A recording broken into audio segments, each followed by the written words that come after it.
श्रीमान वेंकटनाथार्य कवितार्केसरी वेदांताचार्यवर्यो मे सन्निधत्तां सदा हृदे। श्री सुदर्शन शतकम्। रंगेश विज्ञप्ति करामयस्य शकार चक्रेश नुतिं निवृत्तये समाश्रयेऽहं वरपूरणीं यः तं कूर नारायण नामकं मुनिम्। शंसन्त्युन्मेषम् उच्छोषित परमहसो भास्वतकैटभारेः इंदे सन्त्येव नक्तञ्चर विलयकरी या जगद्वन्दनीया बन्धुगच्छाय बन्धुश्च विघटित घनच्छेद मेधस्विनी सा रातांगी रश्मिभंगी प्रणुदतु भवतां प्रत्यहोत्थानं येनः। शंसन्त्युन्मेषमुच्छोषित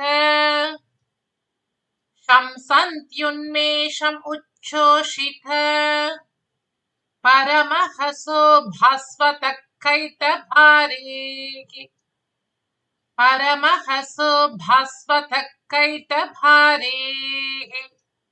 शंसन्त्युन्मेषमुच्छोषित परमहसो भास्वतकैटभारेः इंदे सन्ध्येव नक्तञ्चर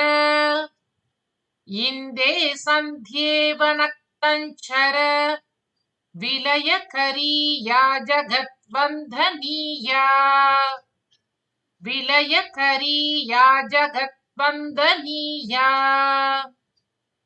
इंदे सन्ध्येव नक्तञ्चर विलयकरी या जगद्वन्दनीया बन्धुकच्छाय बन्धुश्च विघटित घनच्छेद मेधस्विनी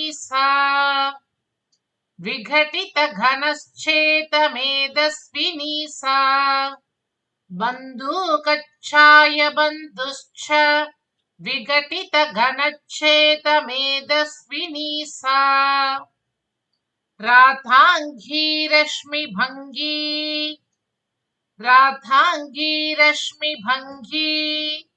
प्रणुदतु भवतां प्रत्यहोत्थानं येनः।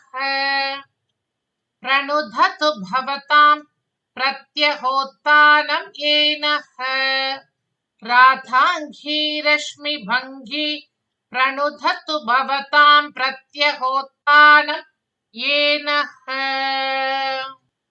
இந்த சுதர்ஷனமூர்த்தியின் ஜுவாலையானது காலை சந்தியா காலத்தோடு ஒப்பிட்டு பேசுகின்ற சந்தியானது எப்படி ஒளியை உள்ளடக்க வல்ல சூரியனுடைய உதயத்தை தெரிவிக்கின்றதோ அதுபோல சுதர்ஷன ஜுவாலையானது எதிரிகளின் தேஜஸை எல்லாம் கபலீகரிக்க வல்ல ஸ்ரீ ரங்கநாதனுடைய பெருமையை கூறுகின்றது.